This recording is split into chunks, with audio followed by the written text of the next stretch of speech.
अब देखिए question number हम लोग 5 स्टार्ट करने जा रहे हैं। क्वेश्चन नंबर 5 क्या बोल रहा है इसके बारे में ज़रा सोचते हैं, ठीक है। तो देखिए कह रहा है कि find lambda and mu if 2i cap plus 6j cap plus 27k cap plus i cap plus lambda j cap plus mu k cap, ठीक है। Mu k cap is equal to 0 vector 2 6 27, ठीक है। ठीक है, 0 vector है मतलब इन दोनों vector का क्रॉस करने पे 0 वेक्टर आ रहा है।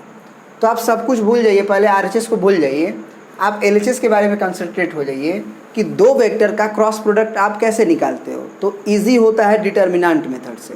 तो डिटर्मिनेंट मेथड लगा दो LHS में। RHS के बारे में सोचेंगे मतलब इसको तो हम ये भी लिख सकते हैं ना, इसको मतलब अगर हम क्वेश्चन को कंसिडर करें 2i cap plus 6j cap plus 27k cap और cross i cap plus lambda j cap plus mu k cap is equal to 0 vector, अगर हम ये कंसिडर करेंगे तो i cap j cap k cap और 2 6 27 पहले लिखेंगे क्योंकि दो वेक्टर का क्रॉस प्रोडक्ट ही तो है ये। फिर 1 लेमडा और म्यू लिखेंगे इज इक्वल टू 0 वेक्टर हमको दिया है, हम क्या करें, हमको मजबूरी है लिखना। तो i वेक्टर के साथ आएगा, इसको ढक लेंगे 6 mu minus 27 lambda minus j cap, इसको अब ढकेंगे तो 2 mu minus 27 into 1 27 plus k cap और इसके मल्टीप्लाई में ये ढकेंगे तो 2 into lambda 2 lambda minus 6 is equal to 0 vector. अब 0 वेक्टर का मतलब क्या, उसका i कंपोनेंट भी तो 0 ही हुआ होगा, j कंपोनेंट भी तो 0 ही हुआ होगा, k कंपोनेंट भी तो 0 ही हुआ होगा। इसका मतलब 0 वेक्टर को हम लिख सकते हैं 0i cap plus 0j cap plus 0k cap. ये ऑब्जर्वेशंस आपको ही थिंक करना पड़ेगा, कोई आपको बताने नहीं आएगा। तो i कैप का जहाँ कोफिशिएंट और उस वेक्टर के अगर बराबर है तो उसके i कोफिशिएंट के बराबर होगा। उसी तरह j का कोफिशिएंट इधर का उधर के j कोफिशिएंट के बराबर होगा। उसी तरह इस वेक्टर का k कंपोनेंट का कोफिशिएंट उधर के k कंपोनेंट के बराबर होगा। तो दिस इम्प्लाई लिख सकते हैं 6 mu minus 27 lambda is equal to उधर होगा 0 वाला इक्वेशन। ऑल्सो माइनस के साथ मल्टीप्लाई करके यानी कि 27 प्लस में हो जाएगा और माइनस 2 म्यू, ये j का कंपोनेंट है, उधर j का कंपोनेंट 0 है। फिर और एक लास्ट है k component 2 lambda minus 6 2 lambda minus 6 उधर के किसके बराबर होगा, 0 वेक्टर के, मतलब कि 0 के बराबर होगा। अब यहाँ से आप लेमडा म्यू निकाल सकते हो, कितना होगा म्यू का वैल्यू, तो 27/2 होगा। यहाँ से आपका लेमडा का वैल्यू क्या हो जाएगा भैया, तो लेमडा का वैल्यू हो जाएगा 3, तभी ना 3 2 6 माइनस 6 0 होगा। तो इस तरह से लेमडा और म्यू का वैल्यू आपसे पूछा था, आपने निकाल लिया। निश्चित रूप से आप पहले इक्वेशन में डाल के इसको रखोगे तो 0 आएगा, करके देख लो। 6 इंटू लेमडा म्यू का वैल्यू है 27/2 माइनस 2 इंटू म्यू का वैल्यू है आपका 3। आप इसको काटोगे तो 3 आएगा, कुछ गलती हुआ है क्या, 6 म्यू माइनस 27 लेमडा है, तो लेमडा का वैल्यू अभी बाकी है ना रखना, कि रख दिए हैं, सॉरी 27 है ये, इंटू लेमडा का वैल्यू है आपका 3, तो ये 81 होगा। और यहाँ देखिए ये भी 81 होगा, तो 81 माइनस 81 0 आ रहा है, ठीक है ना। तो अब आते हैं क्वेश्चन नंबर 6 पे। अब देखिए क्वेश्चन नंबर 6 में क्या बोल रहा है। क्वेश्चन नंबर 6 में कह रहा है कि given that a vector dot b vector equal to 0, जबकि दिया हुआ है vector a cross vector b equal to 0 vector. यहाँ क्यों वेक्टर दिया हुआ है, यहाँ क्यों नहीं वेक्टर दिया हुआ है, तो ये आप समझ सकते हो कि ये डॉट प्रोडक्ट है। ये एक डॉट प्रोडक्ट का मतलब स्केलर प्रोडक्ट, मतलब एक स्केलर नंबर है तो 0 लिखेंगे। लेकिन ये एक वेक्टर का क्रॉस प्रोडक्ट है, तो दो वेक्टर का क्रॉस प्रोडक्ट एक वेक्टर आएगा, भले कुछ भी आए। तो अगर वो 0 वेक्टर आ रहा है तो 0 लिखेंगे, तो 0 वेक्टर के साथ लिखेंगे, क्योंकि इधर वेक्टर है तो उधर भी वेक्टर होना चाहिए, इधर स्केलर है इधर भी स्केलर होना चाहिए। What can you conclude about the vectors vector A and vector B. आप वेक्टर ए और वेक्टर बी के बारे में क्या कंक्लूड करोगे? तो पहला इंफॉर्मेशन से आप क्या ऑब्जर्व करोगे? आपके साथ ये दिया हुआ है एंड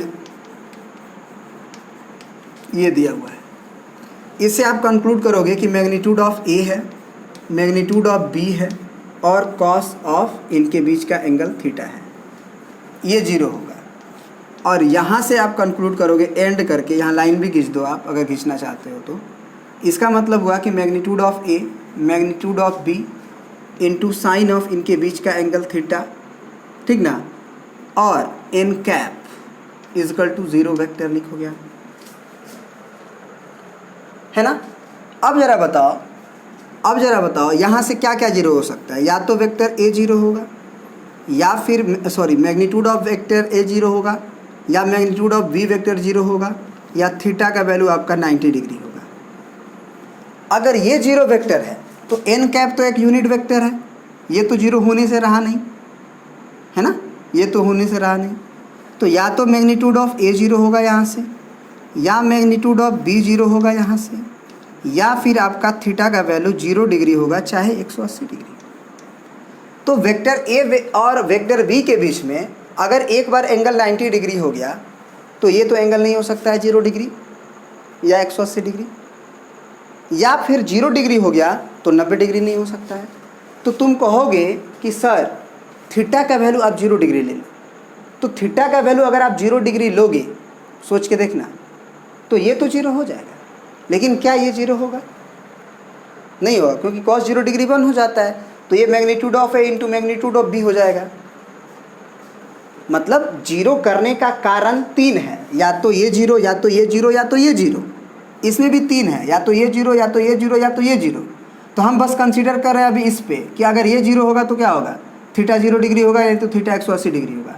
तो थीटा को एक बार दो वेक्टर्स के लिए अगर आप एक बार 0 डिग्री ले लिए दोनों वेक्टर्स के बीच में, एक वेक्टर ए और वेक्टर बी के बीच में, तो अब थोड़ी आप 90 ले सकते हो। तो 0 डिग्री हो गया तो यहाँ तो 1 हो जाएगा, तो ये 0 नहीं कर पाएगा। मतलब थीटा बराबर 0 डिग्री पॉसिबल नहीं है, क्योंकि बोथ विल बी 0। तो उधर वाला 0 आएगा तो इधर वाला नहीं आएगा, क्योंकि ये 0 डिग्री 1 हो जाएगा। ये गलत है। उसी तरह से 180 डिग्री भी पॉसिबल नहीं है, क्योंकि cos 180 डिग्री का वैल्यू कितना हो जाता है? -1। तो ये तो 0 हो जाएगा, ये नहीं होगा। इसका मतलब मस्ट भी या तो आइदर मैग्नीट्यूड ऑफ ए 0 हो जाएगा तो भी ये भी 0 हो जाएगा, ये भी 0 हो जाएगा, या फिर आप ये भी कह सकते हो कि मैग्नीट्यूड ऑफ बी वेक्टर भी 0 हो जाए अगर, तो भी हमारी कहानी बन जाएगी। मतलब इन दोनों इन्फॉर्मेशन से हम यही कंक्लूड करते हैं कि या तो मैग्नीट्यूड ऑफ ए वेक्टर 0 होगा, या फिर मैग्नीट्यूड ऑफ बी वेक्टर 0 होगा। थीटा ना तो हम 90 डिग्री बोल सकते हैं और ना ही हम 0 डिग्री बोल सकते हैं। ठीक है, अब आते हैं क्वेश्चन नंबर 7 पे। ठीक है, अब देखिए क्वेश्चंस यहाँ पे ये है कि let the vectors vector A and vector B and vector C is given as vector A भी a1 i cap a2 j cap a3 k cap है, B vector b1 i cap b2 j cap b3 k cap है, and C vector c1 i cap c2 j cap c3 k cap है। तो ये result आपको proof करना है। So that vector a cross vector b plus vector c is equal to vector a cross b plus vector a cross vector c। ये हम लोग proof भी कर चुके हैं। ये प्रूफ नहीं किए हुए, ये हम बताए थे कि आपको स्केलर टिपर प्रोडक्ट से प्रूफ करते हैं, लेकिन एक क्वेश्चन तो लेके हम प्रूफ कर ही सकते हैं, तो क्यों नहीं हम इसको प्रूफ करें। तो सबसे पहले ए वेक्टर का क्रॉस लेना है vector B plus vector C के साथ, तो क्यों नहीं पहले vector B plus vector C निकाल लें। तो उसके लिए हमको बी के कंपोनेंट को और सी के कंपोनेंट को, रेस्पेक्टिव कंपोनेंट को जोड़ना होगा। तो ये बी वेक्टर था और ये सी वेक्टर था, तो ये हो जाएगा b1 plus c1 i cap plus b2 plus c2 j cap, फिर plus b3 plus c3 k cap. अब जो हम LHS के ऊपर गौर करते हैं, तो LHS हमारा है vector a cross vector b plus vector c। आपको पता है कि दो वेक्टर्स लेने के लिए आपको i j k लिखना होगा, ठीक है ना। i के नीचे a वेक्टर्स के i कंपोनेंट, तो a1 a2 a3, क्योंकि a वेक्टर के साथ आपका a1 a2 a3 दिया हुआ है। अब है cross b vector plus c vector, तो इस v vector plus c vector का i component, j component, k component, यानी कि यहाँ b1 plus c1, b2 plus c2, b3 plus c3, है ना। अब इसको ब्रेक करके देखो क्या आएगा, तो i कैप के मल्टीप्लाई में आएगा a1 into b2 plus c2, मतलब आप कह सकते हो a1 b2 और plus a1 c2 minus a2 b1 minus a2 c1, ठीक है। फिर माइनस का j कंपोनेंट में लिखना होगा आपको, इसको ढक देंगे, इसका गुना होगा a1 b3, या फिर अगर हम प्लस कर दें तो इसका मल्टीप्लाई इसमें करेंगे तो प्लस ही कर देते हैं, ठीक है। फिर इसका मल्टीप्लाई इसमें पहले कर लेते हैं, a3 b1 सॉरी अगर आपको नहीं दिख रहा है तो a3 b1 a3 c1 plus a3 c1, फिर minus a1 b3 minus a1 c3, फिर प्लस k के मल्टीप्लाई में, k कैप के मल्टीप्लाई में इसको ढकेंगे, a1 b2 plus a1 c2, फिर minus a2 b1 plus a2 c1, ये आया LHS में, है ना। फिर आरएचएस के लिए क्या करना होगा कि पहले a क्रॉस b फिर a क्रॉस c निकालना होगा, तो निकाल लेते हैं। यहीं पे पहले वेक्टर a क्रॉस b निकालते हैं, तो i cap j cap k cap, a vector में a1 a2 a3 b1 b2 b3, तो इसमें आएगा i कैप के मल्टीप्लाई में a2 b3 minus a3 b2, फिर प्लस लिखेंगे अगर तो इधर का इधर मल्टीप्लाई करेंगे, बताए थे कि अगर माइनस लिखते हैं तो यहाँ ऐसे जाते हैं, तो प्लस लिखेंगे तो a3 b1 minus a1 b3, फिर प्लस, है ना, फिर प्लस यहाँ पे जो है ना j का कंपोनेंट है, प्लस k का कंपोनेंट में क्या होगा, तो k के कंपोनेंट में होगा, ये ढकेगा a1 b2 minus a2 b1, ये हो गया vector a cross vector b।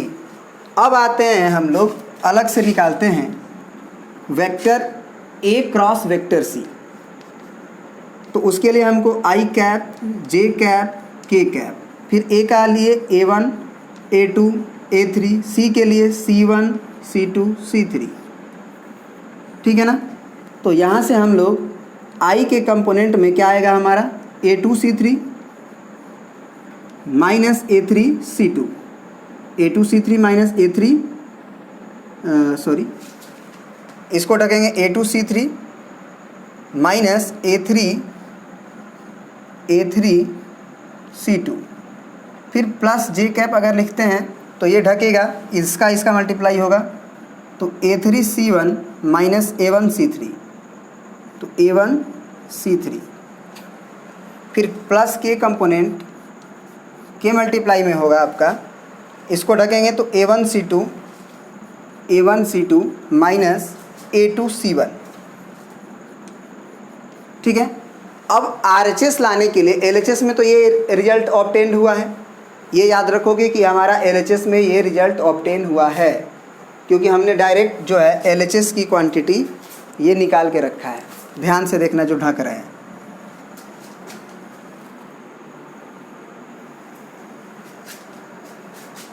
ठीक है। Vector a cross vector b plus c, यानी कि ये रिजल्ट आया हुआ है। RHS के लिए क्या करना है कि vector a cross b plus vector a cross c जोड़ना है। तो अगले स्टेप में हम अगर RHS इज इक्वल टू करके लिखें तो आपका क्या आएगा, ज़रा देखना। इस क्वेश्चन को अब मिटा देते हैं, ठीक है ना। तो RHS मेरा क्या आएगा, तो RHS इज इक्वल टू हम लिख सकते हैं vector a cross vector b plus vector a cross vector c। That means a cross b का i कंपोनेंट का ए क्रॉस सी के आई कंपोनेंट से जोड़ेंगे, फिर ए क्रॉस बी का जे कंपोनेंट ए क्रॉस सी के जे कंपोनेंट के साथ जोड़ेंगे, ए क्रॉस बी का के कंपोनेंट ए क्रॉस सी के कंपोनेंट के साथ जोड़ेंगे। तो ए क्रॉस बी का आई कंपोनेंट है A2B3 माइनस A3B2, है ना। इसका मतलब प्लस वाला को जोड़ लो पहले प्लस में, तो A2B3 है और इधर में है आपका A2C3, तो जोड़ते हैं पहले। तो A2B3 और प्लस A2C3 फिर माइनस में है A3B2 और इसमें भी माइनस में ही है A3C2, जुड़ गया। प्लस जे के कंपोनेंट में जोड़ के देखो कितना आएगा। तो जे के कंपोनेंट में प्लस वाला जोड़ते हैं पहले, तो A3B1 प्लस उधर में जे का कंपोनेंट क्या है, तो A3C1 फिर माइनस में इधर क्या है जे का कंपोनेंट A1B3 उधर माइनस में क्या है जे का कंपोनेंट, तो A1C3 ख़त्म कहानी। प्लस के का कंपोनेंट प्लस वाला देखते हैं पहले ए क्रॉस बी का, तो A1B2 प्लस फिर माइनस है इधर, तो पहले उधर चले जाओ A1C2 माइनस A2B1 और उसमें माइनस A2C1। अब देख लो दोनों का RHS, हमने नहीं देखा है लेकिन आ गया होगा। कैसे आया होगा देखो ज़रा, A2B3 नहीं आया क्या, गड़बड़ हो गया क्या, लग तो रहा है ऐसा ही,